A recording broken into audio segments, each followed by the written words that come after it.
है ना. तर काल आपण पाहिला होता काय, क्वाड्रॅटिक इक्वेशनचा जो लास्ट टॉपिक होता कोणता, सोल्युशनवाला.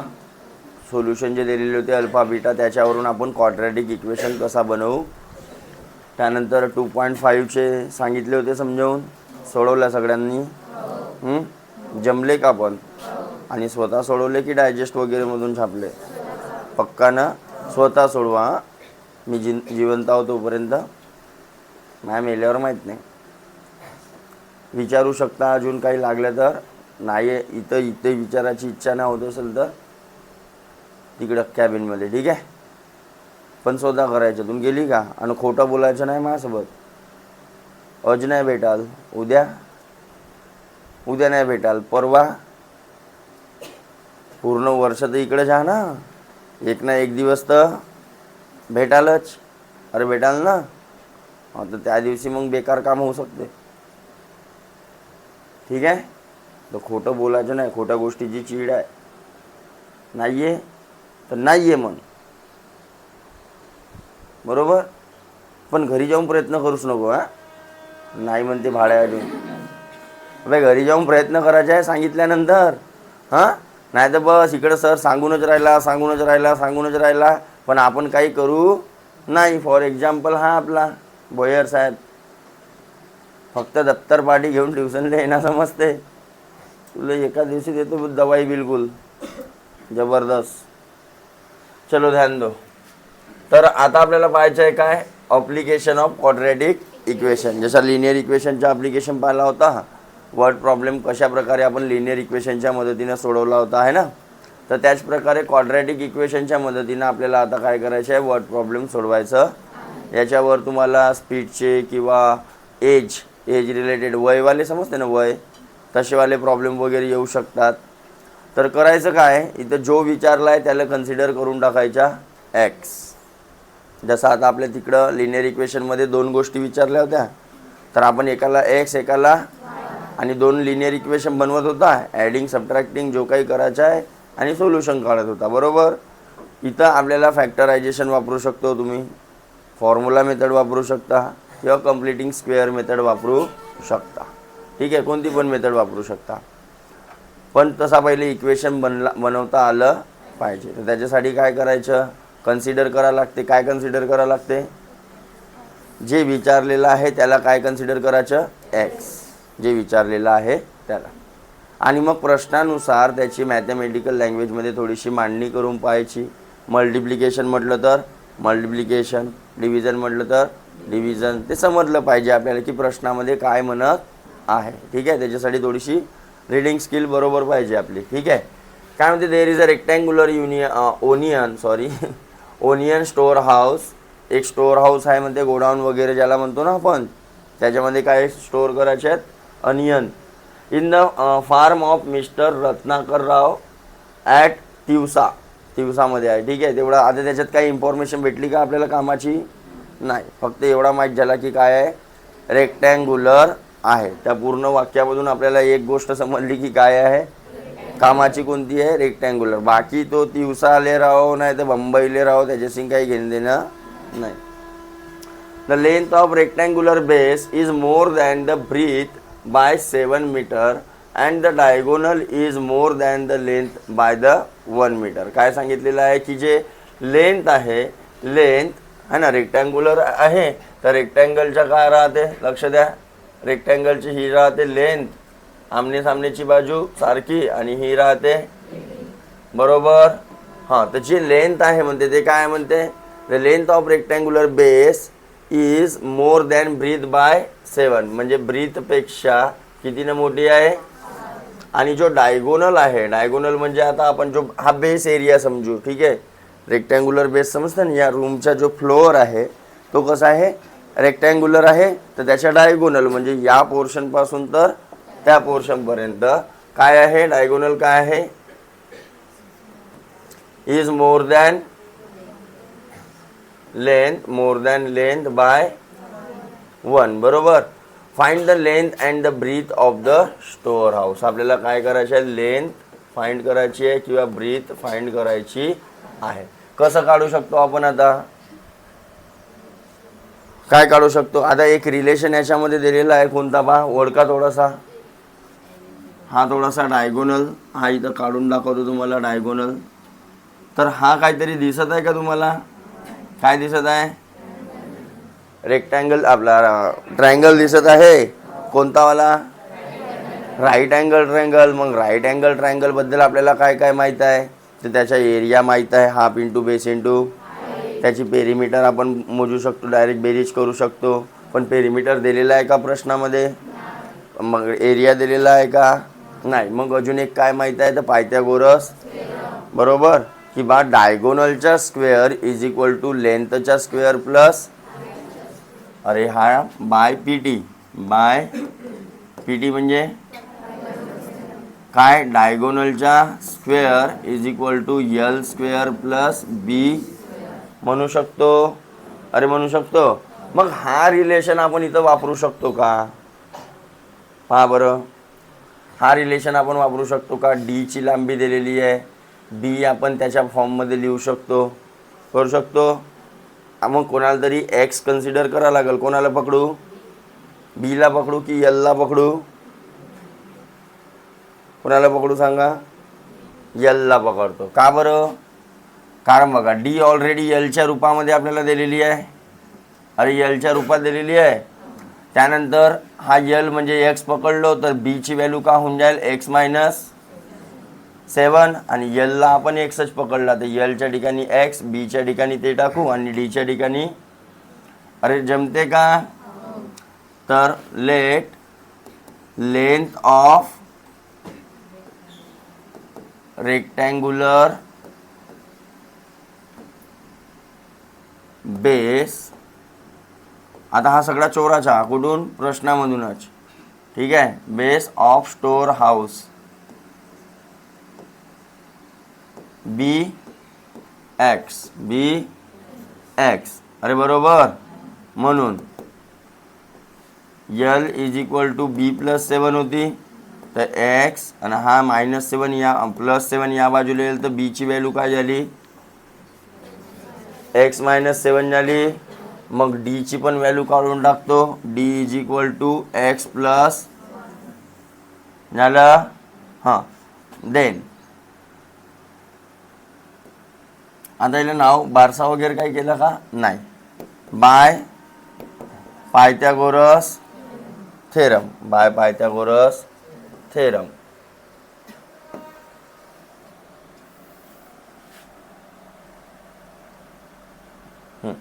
बाय पायथागोरस थेरम काय झाला असता? डायगोनल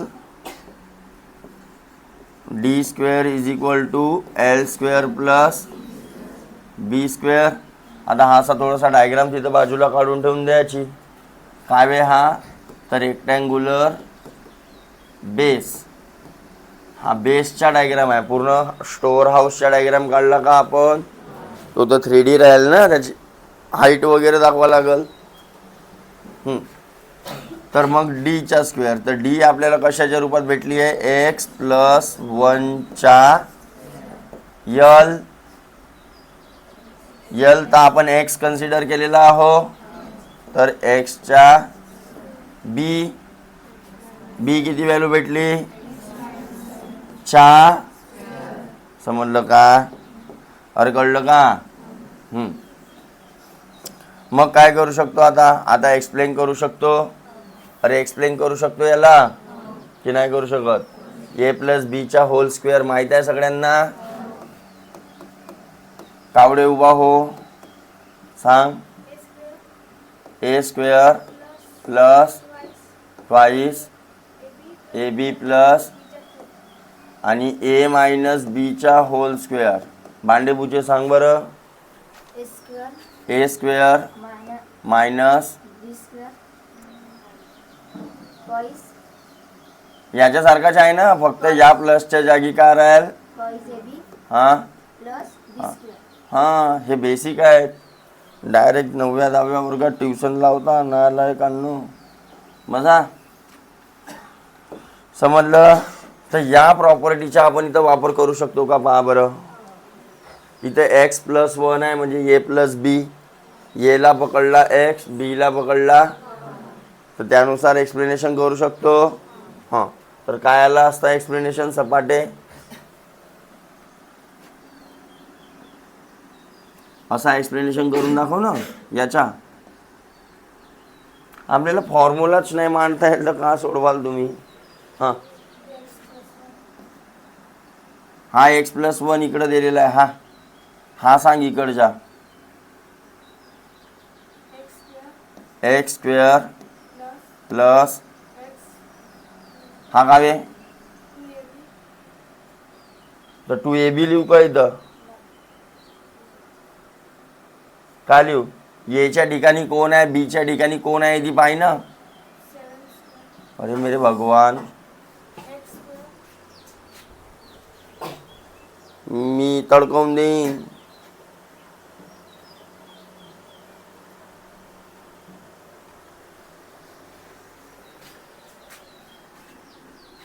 याला विचारणाच पाप आहे. याला काही विचारा नको. बस येऊनसनी असे बसा देवबाबा सारखे बाहेर.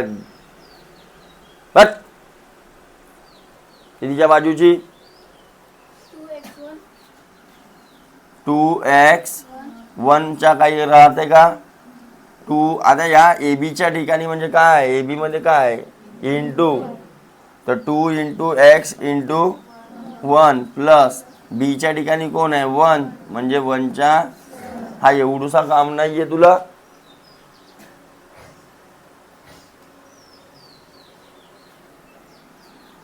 बस x² जसाच्या प्लस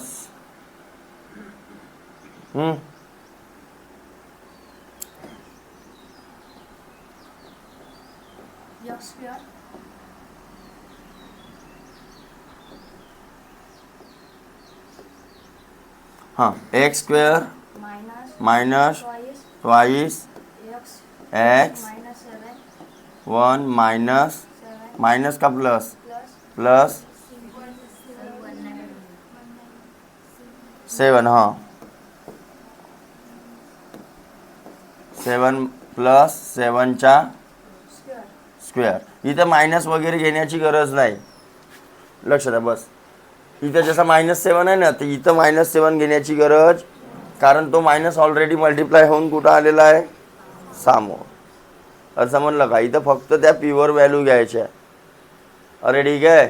हां, तर काय झालं असतं इकडे बघा, x² plus 2x plus 1चा square, मग x² आणि x², मग इकडे 7 दुने x आणि प्लस. बरोबर. आता काय करायचं, तर स्क्वेअरवाली टर्म स्क्वेअरवाल्या टर्मजवळ, एक्सवाली टर्म एक्सवाल्या टर्मजवळ आणि नंबरवाली टर्म नंबरवाल्या टर्मजवळ नेण्याचा प्रयत्न करायचा. ठीक आहे.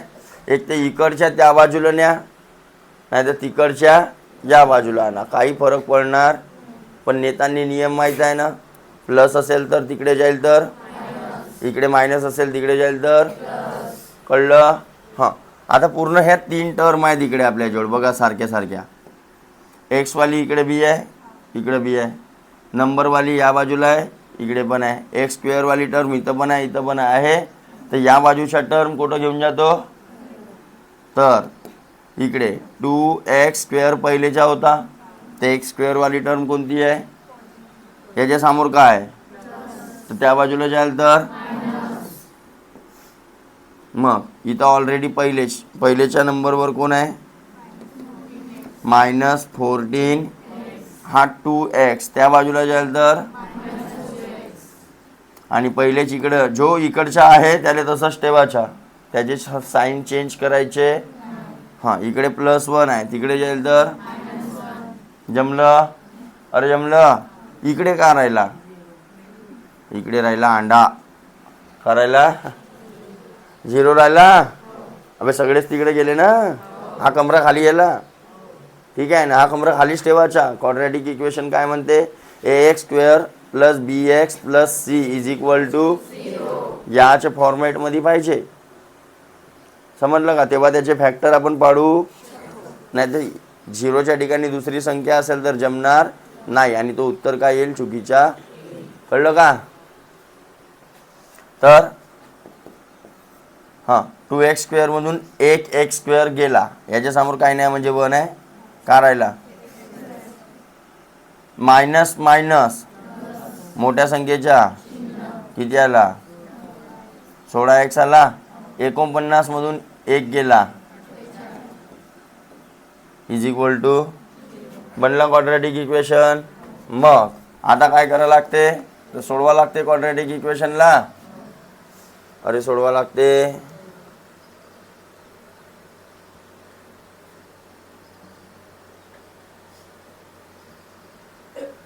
कोण बे?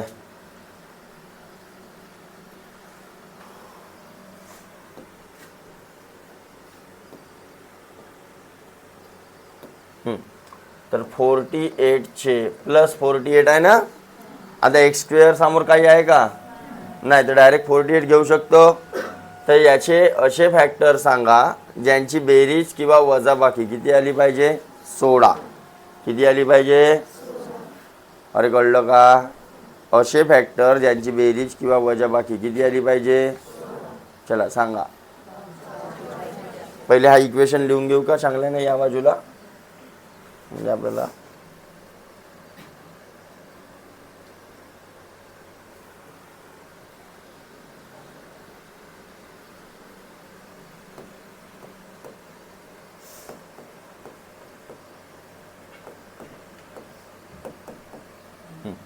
एक्स ची व्हॅल्यू काढायची आहे तर बाय फॅक्टरायझेशन मेथड. हां चलो.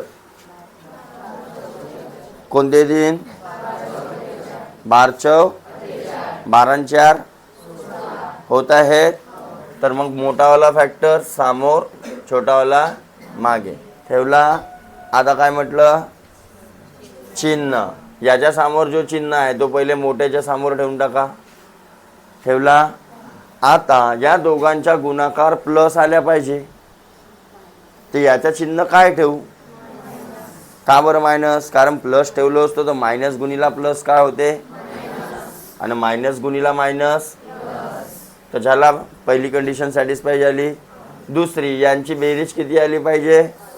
-16. लावा बरं आडव्यामध्ये बेरीज. मायनस मायनस प्लस 12 आणि मोठ्या संख्येच्या. जमलं? बस. आता त्याच्यासोबत काय करायचं आहे? एक्स जोडून द्यायचं आहे.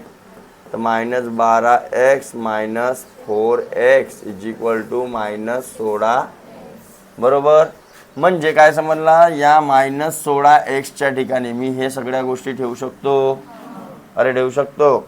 आता तुम्ही डायरेक्ट फॅक्टर हे वाले पण घेऊ शकता. मी सांगितलं तुम्हाला.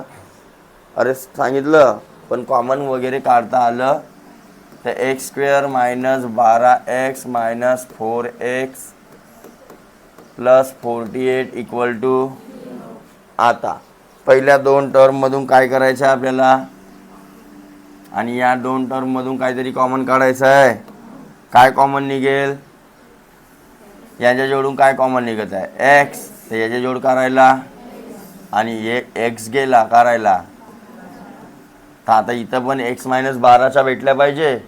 तर काय कॉमन काढू? 4नी बघा 4 कॉमन काढलो तर याला तर जाईल, म्हणजे इथे x राहील. असावाला x इथं पण राहील. या 4ने याला भाग दिलो तर 4 × 1 = 4, 4 × 2 = 8, म्हणजे 12 वाचत आहे. तर मायनस काढू की प्लस काढू? इथं प्लस आहे, याला मायनस बनवायचं आहे तर मायनस कॉमन काढावं लागल. इथं का राहिला? इथं राहिला -12 इज इक्वल टू.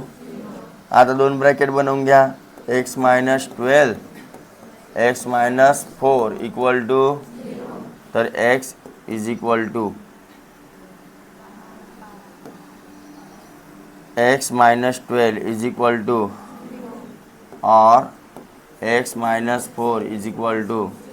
तर x इज इक्वल टू आणि x इज इक्वल टू. आता 2 उत्तर निघले लेंथचे.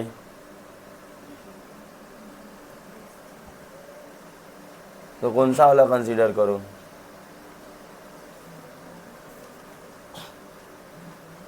तिथे दुसरे फॅक्टर घेतलेले आहेत का तेच घेतलेले आहेत?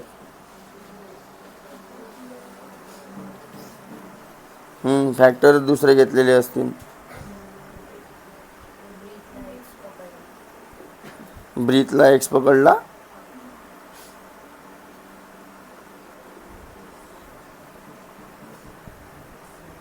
ओके 12 तर आली ना डायरेक्ट आपली. हे बघा आता काय करायचं, आपण लेंथला एक्स पकडलो तर काही फरक पडत नाही. बघा मग आपल्या ह्या जे दोन कंडिशन होत्या ह्या कंडिशन सॅटिस्फाय होतात का तर पहा बरं. जर मी एक्सला 4 पकडलो तर 4 - 7 ब्रीथ आली असती का, मायनसमध्ये गेली असती. अरे बरोबर, अरे बरोबर. म्हणून as breadth is equal to का होता एक्स - 7 म्हणजेच 4 - 7 म्हणजेच इट इज नॉट पॉसिबल. बरोबर, हा पॉसिबल आहे का. म्हणून x - 12 इज एक्सेप्टेड म्हणू शकतो आपण, इज एक्सेप्टेड. हा आपण x - 4 कन्सिडर करू शकतो का, if x is equal to 4 तर याला कन्सिडर करू शकतो का आपण, मायनसमध्ये नाही. तर हा काय आहे, एक्सेप्टेड आहे. तर मग लेंथ काय झाली असती, यल इज इक्वल टू काय घेतला असता यल, वे 12 होती ना बैलायनो, हे यल घेतला होता ना आपण, length is equal to X घेतला होता ना. तर लेंथ किती झाली असती, मग का तुमच्या तोंडामध्ये धसला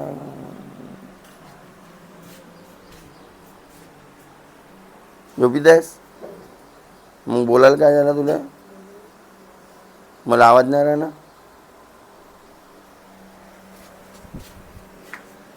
तर लेंथ काय होऊन जाईल, आणि ब्रीथ बी काढायची होती ना, ब्रीथ बी काढायची आहे. तर बी इज इक्वल टू काय होता, x - 7 म्हणजेच तर ब्रीथ किती झाली असती. भेटले दोन्ही उत्तर. तर या प्रकारे आपल्याला काय करावं लागते, क्वाड्रॅटिक इक्वेशनचे कन्सेप्ट वापरून वर्ड प्रॉब्लेम सॉल्व करावं लागते. हा झाला सॉल्व. अरे हेच उत्तर आहेत का, वे पुरे बैल भारतीसारखे वागता बे. मला ना कधी कधी असा दिमाग खराब होते तुमच्या पायी.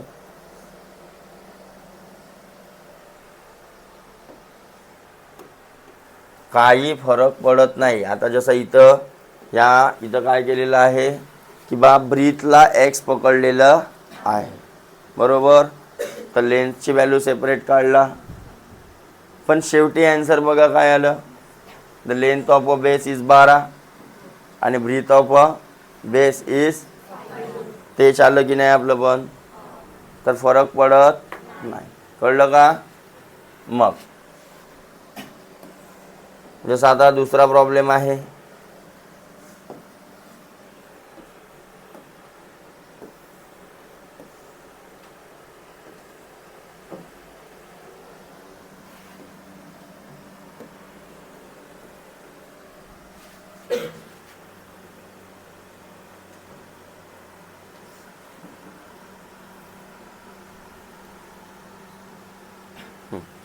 आता बघा दुसरा जो प्रॉब्लेम आहे त्याला आपण कसं पुन्हा क्वाड्रॅटिक इक्वेशननं सॉल्व करू शकतो.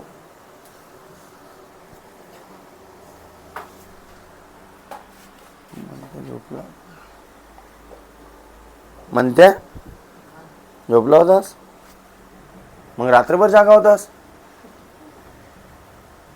हा रात्री झोपला होतास का 12 वाजता, का केलास 12 वाजतापर्यंत. हां रूम फेकलास, कुठे फेकलास.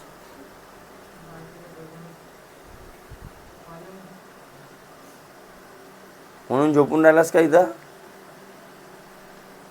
हां हर दिवशी म्हणजे 5:30 वाजता तुमची झोप नाही खुलं का रे. चलो काय म्हणते, अ train travel 360 kilometre with a uniform speed है ना. 360 काय वे, हा डिस्टन्स होय, स्पीड होय का टाईम होय, काय दिलेला आहे, काय दिलेला आहे, चांगल्याने वाचा. कावे ह्या वाक्यात तो स्पीड आला म्हणून तुम्ही काय समजून राहिला त्याले, स्पीड है ना. पण त्या 360च्या समोर कोणता युनिट लागलेला आहे? काय लागलेला आहे? किलोमीटर. तर किलोमीटर स्पीडमध्ये, स्पीड किलोमीटरमध्ये सांगतो. कशात सांगतो? किलोमीटर पर आवर.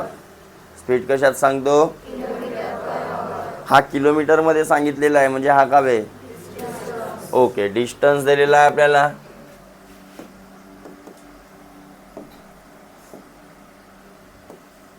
Three 360 kilometre. अजून बघा, वाचता वाचता माहिती काढण्याचा प्रयत्न करा. त्या माहितीवरूनच मग आपल्याला क्वाड्रॅटिक इक्वेशन बनवावा लागते.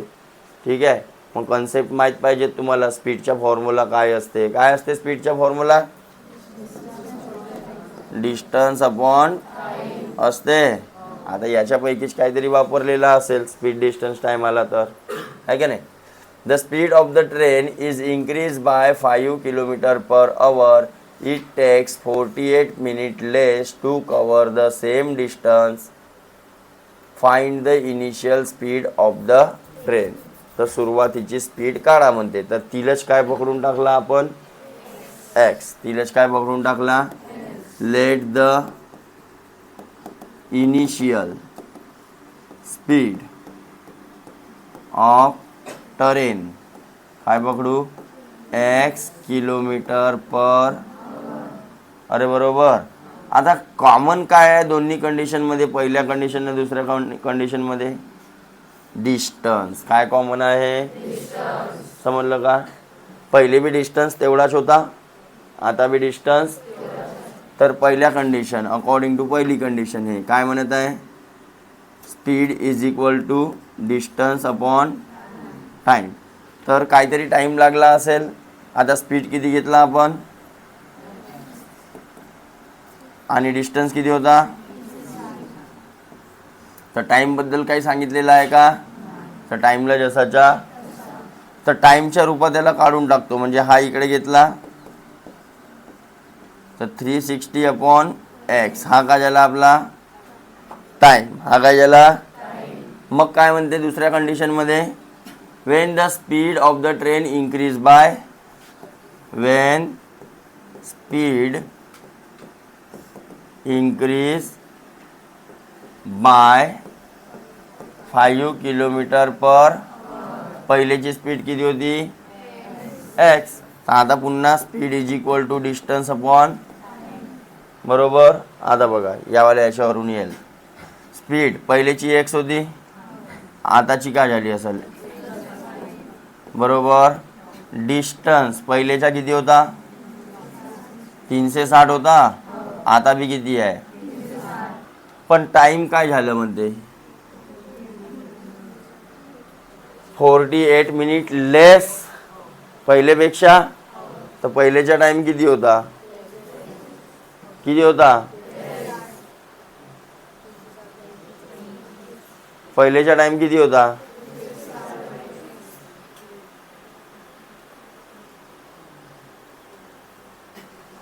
पुस्तकातून पाहून सांगून राहिला का झेंडू?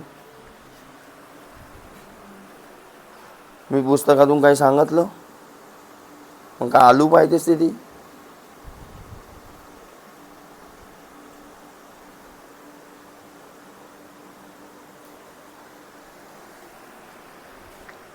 पुरा बैल कांदाचा आहे आमच्या.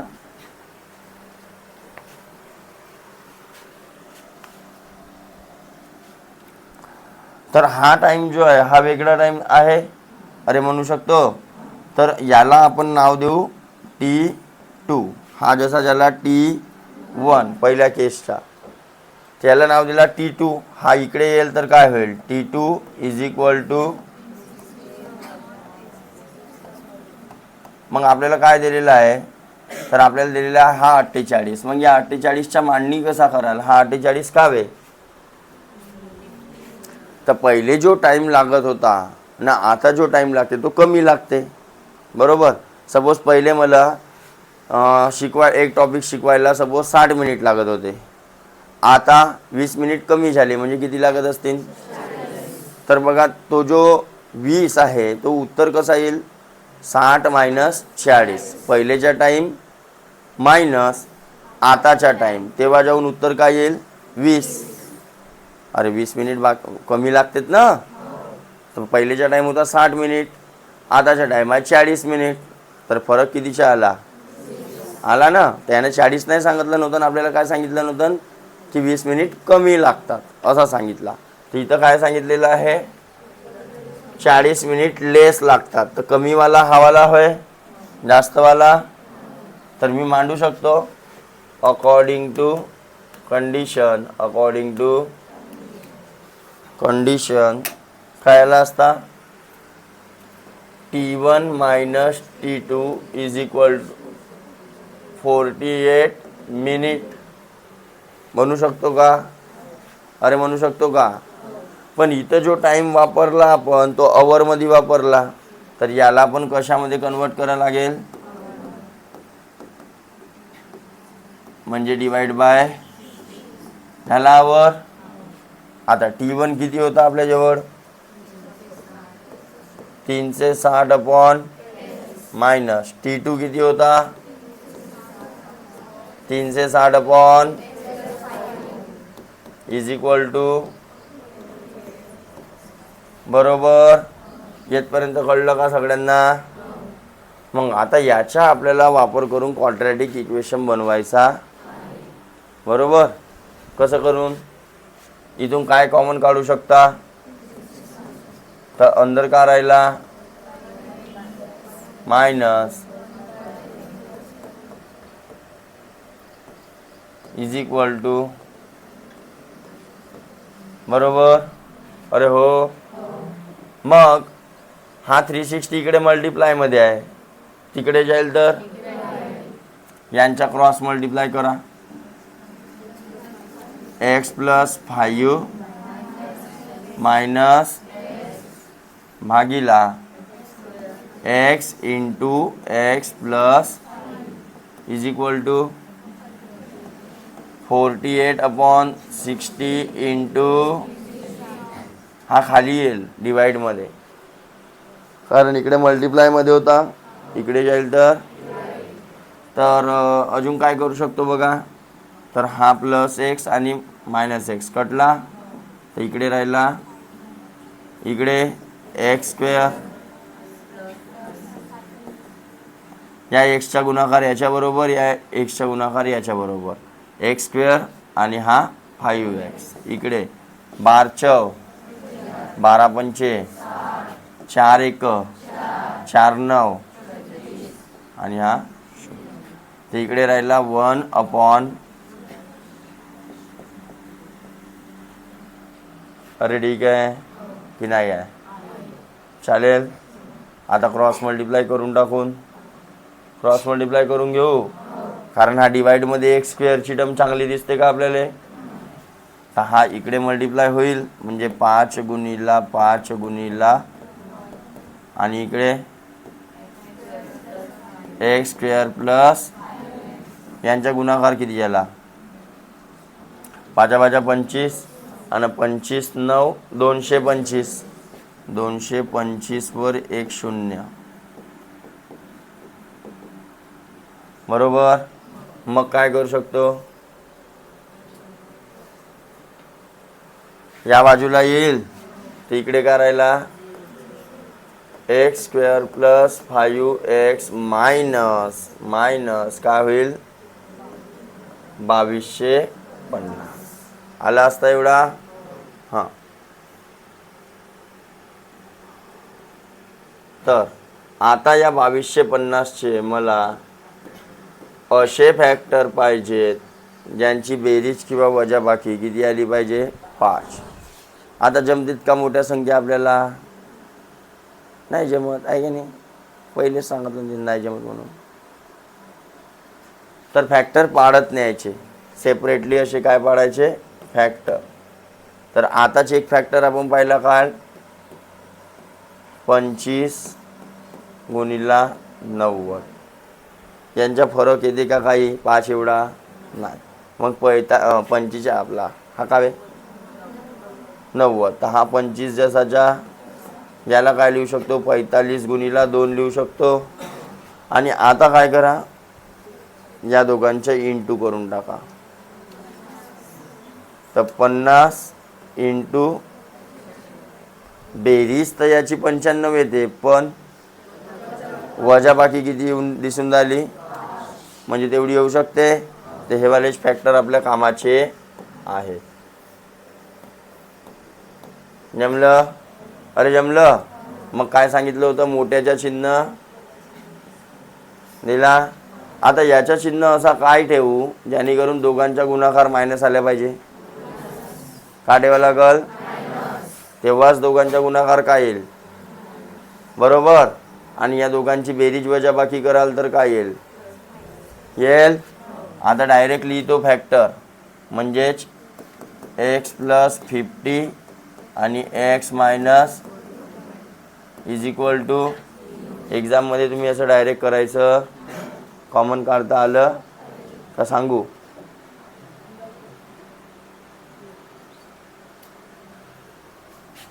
तर x + 50 इज इक्वल टू 0 और x minus 45 is equal to, तर x is equal to minus, बरोबर.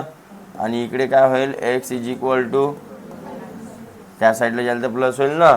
तर कोणता राईट आहे, स्पीड कधी मायनसमध्ये राहू शकते का, तर हा रॉंग होऊन जाईल. अरे बरोबर. तर मग म्हणून काय लिहाल, काय लिहितात,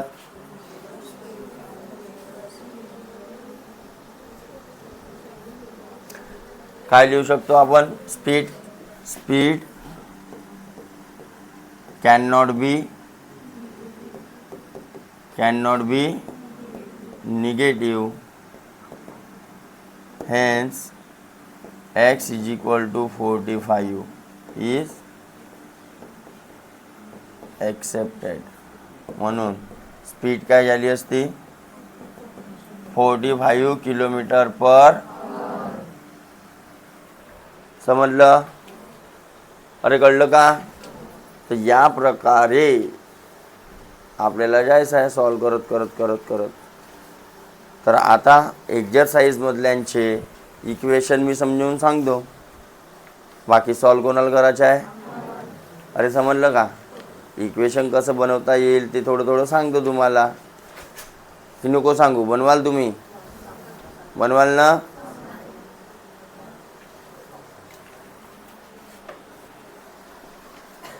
पॉज कर बरं, चायना इकडे लक्ष दे. तर चालू आहे ना, पूर्ण चालू केलीस का पॉजवाली. तर बघा प्रॅक्टिस सेट 2.6 लक्ष द्यायचं आहे, प्रश्नावरून इक्वेशन कसा बनवतं, कळलं. मी फक्त तेवढा सांगेन, बाकी फॅक्टरायझेशन, टुक्टरायझेशन, ट्रॅक्टरायझेशन कोणाला करायचं आहे. हां काय म्हणते, प्रोडक्ट ऑफ प्रगतीस एज. आता प्रोडक्ट म्हणजे काय होते हा आपल्याला माहीत पाहिजे, पण किती लोकांना माहीत आहे.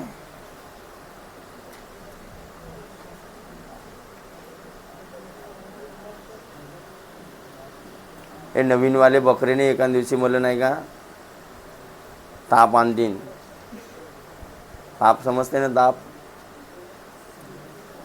आणि मी प्रश्न बी नवीनवाल्यालाच विचारतो, प्रोडक्ट म्हणजे काय. प्रोडक्ट म्हणजे ग ला उकारू, न लाकाना, क लाकाना, रल काहीच नाही. म्हणजे काय झाला, तुम्हाला काय वाटला, ग ला उकारू. अरे प्रोडक्ट म्हणजे गुणाकार, समजलं. ज्यांना नव्हता माहीत तिथं पुस्तकात लिहून ठेवा, तिथं लिहिलाच आहे ना गुणाकार म्हणून, तरी नाही सांगत. इथे लिहिला आहे, मग लिहिला आहे का नाही, मग वाचलीस कधी, हो म्हणतेस. आता मग मी जेव्हा तिकडं वाचलो तेव्हा इकडं पाहिजे ना पुस्तकात लिहून ठेवा, प्रोडक्ट म्हणजे गुणाकार. का हवे तुम्ही 9व्या वर्गात चालले गेल्या मूर्खांनो, हे स्वतः सोडवून नाही पाहणं. म्हणून बे राखड्या बैल, वा, हां काय म्हणते वाच.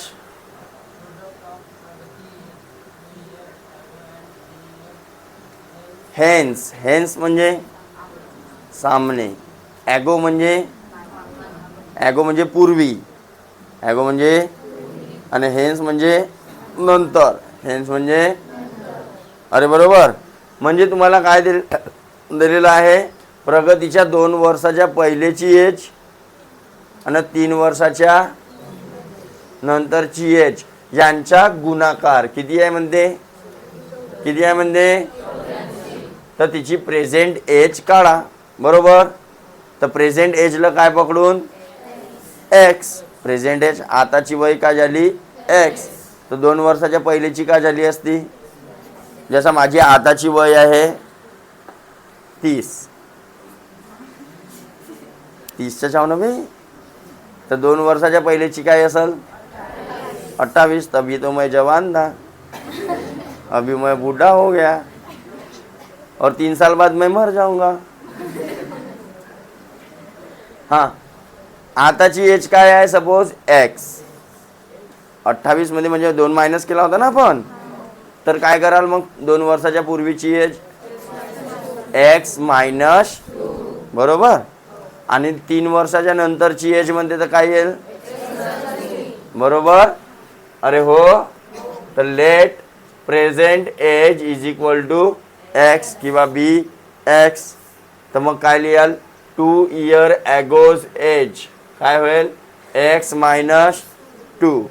देन 2 इयर हेन्स एज काय होईल, x plus, according to question, x minus 2 into x plus 3 is equal to.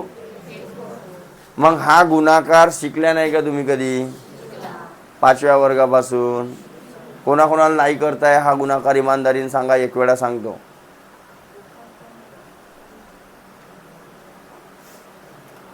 पहा सगळ्यालाच येते. आणि ज्याला नाही येत असेल ना त्याला 100 वेळा लिहावं लागल. म्हणून चांगल्यानं हात वर तर करा. कोणाकोणाला नाही आहे, चांगले चांगले उभे व्हा, एक वेळा उभे व्हा लवकर. कोणाकोणाला नाही आहे भेवा नको. पेन पडला का रे, कोणाकोणाला नाही आहे.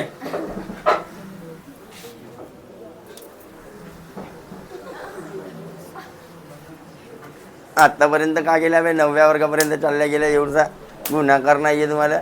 हां, गु येते का बे, काय येते तुम्हाला. हां, हात हात आता ट्युशनमध्येच होतं ना, ट्युशनमध्येच होतं ना लाईक. एवढूसा गुन्हाकार नाही आहे, एवढूसा गुन्हाकार नाही आहे. ट्युशनमध्ये होतं ना, जे जुन्यावाल्या बोट्याला चांगला सेकीन, यायला एकच पडल. बस बस बस, तू बस, तू इकडे रे. हां, चांगला उभा राही ना, असा काऊन वाकडा वाकडा उभा राहतेस, इकडे. लपते तर घे ना बाय, टाइमपास नको करू. मग तिकडे व्हिडिओ रेकॉर्डिंग चालू आहे. डेक्साला लागली, 9व्या वर्गात गेल्या नालायकांनो. हां, अबे पुरी रामायण झाली, महाभारत झाली. मग विचारलो, रामाने रावणाला कशाला मारला, कोणत्या गोष्टीनं मारला, कशानं मारला. ते हे म्हणते AK-47. अशीच झाली का नाही गोष्ट, पुरा चॅप्टर एंडवर होऊन गेला. आणि हा एवढसा गुणाकार नाही आहे, तुम्हाला मरा बे कुठेतरी जाऊन. अबे बैलाईनो, पहिले काय करायचा, याले पकडायचा, पकडल्या यानं गु करून टाकायच्या यांच्या बरोबर. आता एक्स गुणिला एक्स, एक्स गुणिला 3. आता प्लस आहे, हा बी प्लस आहे, तर काय येईल इथं, एक्स गुणिला 3 झाला. मग या -2 पकडायचा, याचा गुणाकार एक्स बरोबर, नंतर कोणाबरोबर, ठीक आहे. तर -2 इंटू एक्स, -2x, अरे होईल की नाही, -2 आणि -2 इंटू +3 प्लस मायनस मायनस 3 दुने झाला. आता हे सारख्या सारख्या टर्म दिसून राहिल्या. अरे दिसून राहिल्या. यांची काय आहे बेरीज किंवा वजाबाकी जे असेल प्लस मायनस हा x² जसाच्या तसा, हा -6 जसाच्या प्लस मायनस 3 मधून 2 गेले, 1 x राहिला आणि मोठ्या संख्येच्या चिन्ह म्हणजे काय आला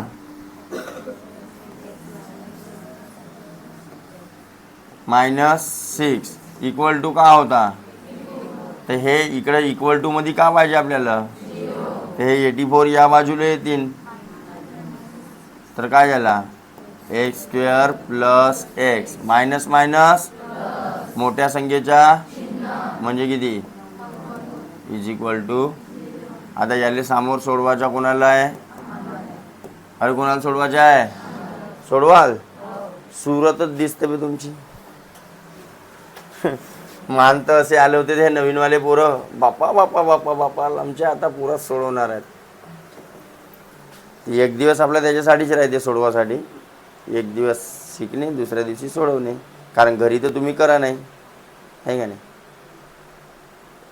बे घरून करून आणाल बैलाय नो. दुसरा प्रश्न,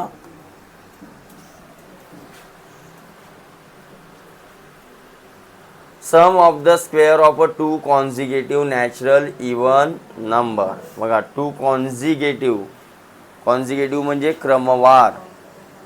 ठीक आहे. जसं मी क्रमवार नैसर्गिक संख्या म्हणलो तर 1 2 3 4 5 प्रत्येकामध्ये कितीचा फरक आहे, 1 1 चा फरक आहे.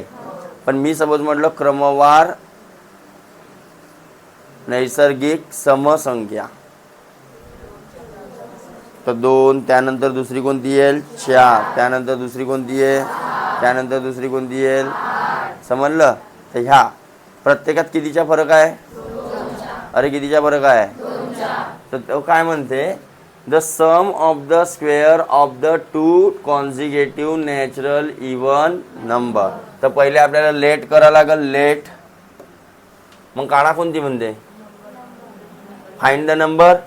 हां, तर मग लेट द कॉन्झिक्युटिव्ह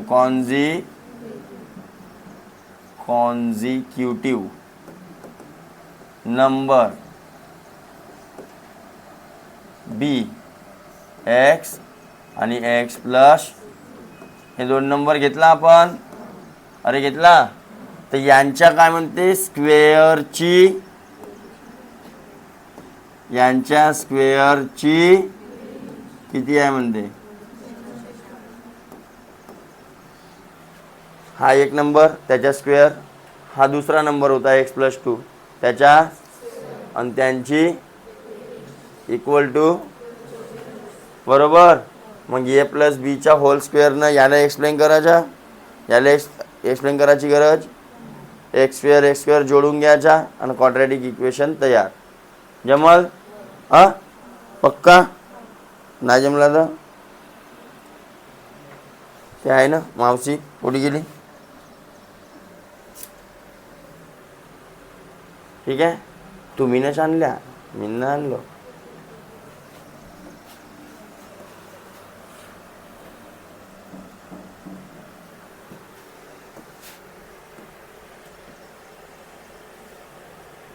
तिसरा,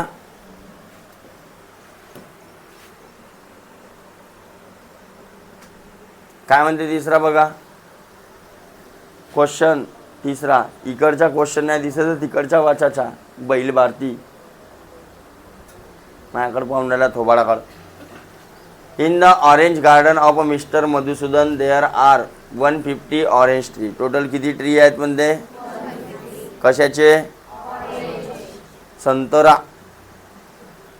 the number of trees in each row. प्रत्येक लाईनीमध्ये रो मध्ये किती आहेत, is 5 more than each column. आता कॉलम आणि रो, उभ्या उभ्या रो, आडव्या आडव्या, अरे ठीक आहे, उभ्या उभ्या आडव्या आडव्या. तर कोणाला तुम्ही एक्स पकडाल,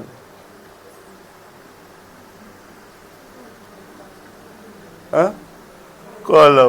कोणाला? लक्ष द्या. तर सपोज मी म्हटलं की 3 रो आहेत. 3 काय आहेत? म्हणजे अशा उभ्या उभ्या लाईनी 3 आहेत. ओके. आणि प्रत्येक लाईनीमध्ये म्हणजे असे कॉलम किती आहेत? असे लक्ष द्या सगळेजण. किती दिसत आहेत? आणि या ठिकाणी काय लावलेले आहेत? हिरवे हिरवे जे पॉईंट आहेत त्या ठिकाणी काय लावलेले आहेत? झाडं लावलेले. तर टोटल किती झाडं आहेत सांगा बरं. इथे मी झाडे लावले. आता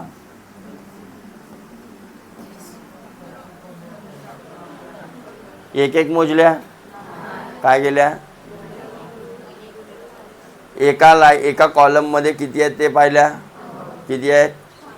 आडव्यात 3 आहेत आणि उभ्यात किती आहेत एका रो मध्ये?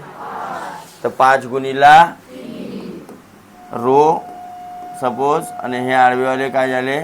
कॉलम. तर कॉलम मध्ये किती आहेत? 3. आणि रो मध्ये किती आहेत? 5 इज इक्वल टू. बरोबर. म्हणजे काय समजला की जर असे लावलेले असतील लाईनशीर उभ्या आडव्या लाईनीमध्ये, तर त्या एका लाईनीतले आणि अशा किती लाईनी आहेत त्याचा मल्टिप्लाय जर आपण केला तर आपल्याला टोटल झाडांची संख्या मिळते. अरे मिळते ना. म्हणजे row into column is equal to number of tree. अरे हो. तर बस तोच लावायचा आहे प्रश्नामध्ये. कसं? तर बघा, the number of tree in each row. Row मधल्या झाडांची संख्या ही 5 मोर दॅन ईच कॉलम. कॉलमपेक्षा 5 जास्त आहे. तर कॉलमला पकडतो मी x. Let the number of tree in column in काय होईल? x. तर मग number of tree in row काय झाला असता? x plus. अरे बरोबर. आणि नंबर ऑफ ट्री आपल्याला दिलेला आहे. तर रोचे किती पकडला आपण? x plus 5. आणि कॉलमचे किती पकडला? किती ट्री पकडला? यांचा गुणाकार किती वाले पाहिजे? किती वाले पाहिजे? बनला क्वाड्रॅटिक इक्वेशन? दिसते का कोणाला क्वाड्रॅटिक इक्वेशन? अरे क्वाड्रॅटिक इक्वेशन दिसला का? आहे का तो? का बनवा लागल? म्हणजे काय करा लागल? गुणाकार करा लागल. x into x into 5. आणि हा 150 या बाजूला येईल तर इज इक्वल टू. जमला? तर 45 50 येईल. नाही आपला 15 10 फॅक्टर.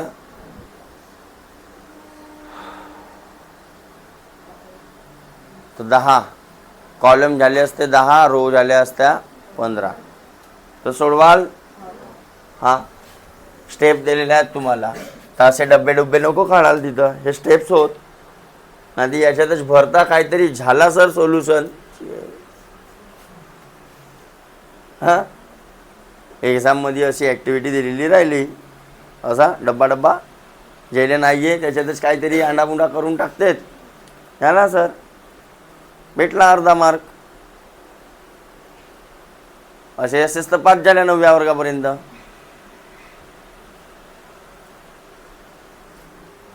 कोणत्या नंबरचा होता हा? 3ऱ्या नंबरचा होता.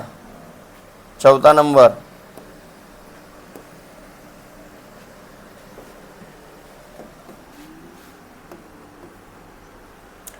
विवेक is older than Kishore by 5 years. Older म्हणजे मोठा की लहान? अरे मोठा की लहान? बरं मोठ्या भावाला काय म्हणतात? ओल्डर ब्रदर म्हणतात की एल्डर ब्रदर म्हणतात? काय म्हणतात? एल्डर. लहान भावाला यंगर, हँगर, यंगर, YOUNGER. यंगर म्हणजे आणि येल्डर म्हणजे. तर श्रीकांत या येल्डर आहे का यंगर आहे? वेल्डर काय? एल्डर. एल्डर ब्रदर आहे ना. हां चलो. तर Vivek is older than Kishore by 5 years. The sum of reciprocal. आता रेसिप्रोकल काय असते माहीत पाहिजे आपल्याला. सपोज मी एखादा नंबर लिहिलो 5, तर याच्या रेसिप्रोकल काय होईल? मी एक नंबर लिहिलो 7 -7, तर याच्या रेसिप्रोकल काय होईल? 1 मध्ये जाते जे बी संख्या असेल. सपोज मी म्हटलं 3/5, याच्या रेसिप्रोकल काय होईल? 1/3/5, म्हणजेच 5/, उलटा होते. रेसिप्रोकल समजते ना. मल्टिप्लिकेटिव्ह इनवर्स का आला? थांबा, प्रसाद देतो थांबा. तर फ्रॅक्शनचा रेसिप्रोकल उलटा होते, म्हणजे मल्टिप्लिकेटिव्ह इनवर्स म्हणजेच काय राहते? रेसिप्रोकल. तर काय दिलेलं आहे तुम्हाला मग? पहा बरं प्रश्नामध्ये त्यांच्या रेसिप्रोकलचा काय दिलेला आहे? सम. सम म्हणजे काय होते? सम म्हणजे जोरात बोलत जा ना. मग जेवलीस का नाही काल? किती दिलेली आहे? 1/6. Find their present age. मग कोणाच्या प्रेझेंट एजला एक्स पकडून आपण? किशोर. कारण विवेक कसा आहे म्हणते? एल्डर मोठा आहे म्हणते. हां, तर लेट किशोर्स प्रेझेंट एज बी देन विवेक्स प्रेझेंट एज काय म्हणजे एक्स प्लस, कारण विवेक 5 वर्षांना मोठा आहे म्हणते, आणि यांच्या रेसिप्रोकलचा गुणाकार according to question. According to 1/x झाला याच्या रेसिप्रोकल 1/x प्लस यांची बेरीज इक्वल टू 1/.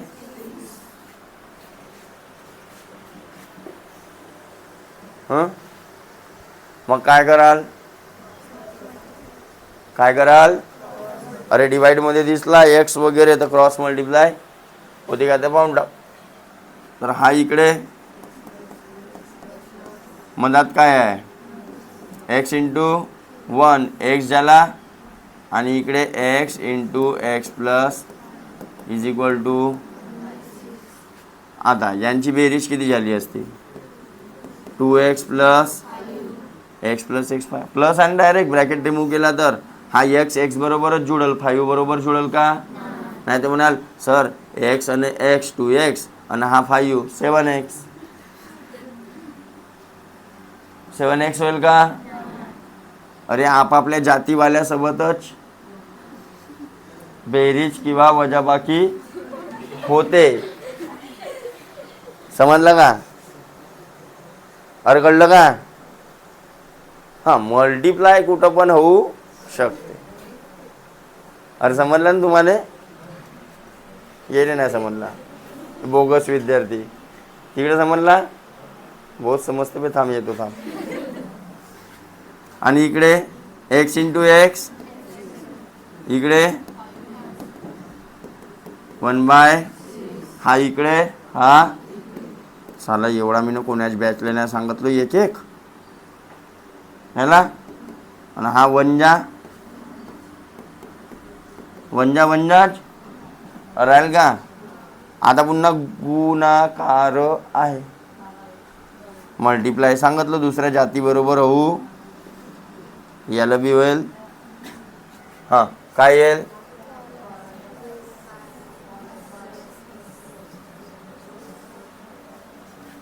साईन दुने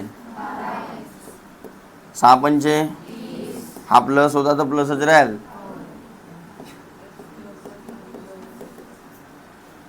मग सारख्या सारख्या जातीवाले, अरे एका बाजूला तर x square plus 5x minus 12 minus 30 is equal two plus minus, तर एक्स स्क्वेअर 12तून 5 गेले, मोठ्या संख्येच्या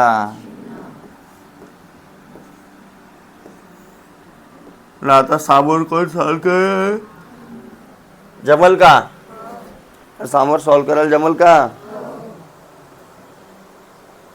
बाकी आहे. ठीक आहे. तर आता समोरचे हे जे आहेत ते तुम्ही ट्राय करून पहा, नंतर अजून सांगाच लागेल मला असा वाटून राहिला. नाही जमले तर मी सांगून देईन. प्रॉब्लेम सेटमधले पूर्ण पहिले लक्ष दे. सॉल्ड एक्झाम्पल, एक्झरसाइज, हां, आणि त्यानंतर प्रॉब्लेम सेट जेवढे जमतील तेवढे सोडवून आणायचे आहेत. उद्या हा चॅप्टर काय करायचा आहे, फक्त जे नाही जमले ते जे करतील त्याच पोरांना सांगेन. ठीक आहे. तुम्ही म्हणाल का सगळे सांग, नाही, म्हणून घरी स्वतः करण्याचा प्रयत्न करा. तुम्हाला नसतील जमत तर ज्याला जमते त्याच्याकडे जाऊन बसा, आपण दोघं करून म्हणा. छापा नको त्याच्या आयता, आहे का नाही? काय करायचं, एक प्रॉब्लेम पकडायचा, दोघं जण सॉल्व करायचे. उत्तर कोणाचा करेक्ट येते तो पाहायचा. ज्याचा करेक्ट आला आपला चुकला तर मग कुठं चुकला, कुठं गलती केला, प्लस मायनसमध्ये तर नाही केला, एखादी स्टेप तर नाही गलत केला आपण, तर ते पाहायचं. ठीक आहे. तर आज के लिए इतना काफी है. किती झाला, बंद करेन तर मग.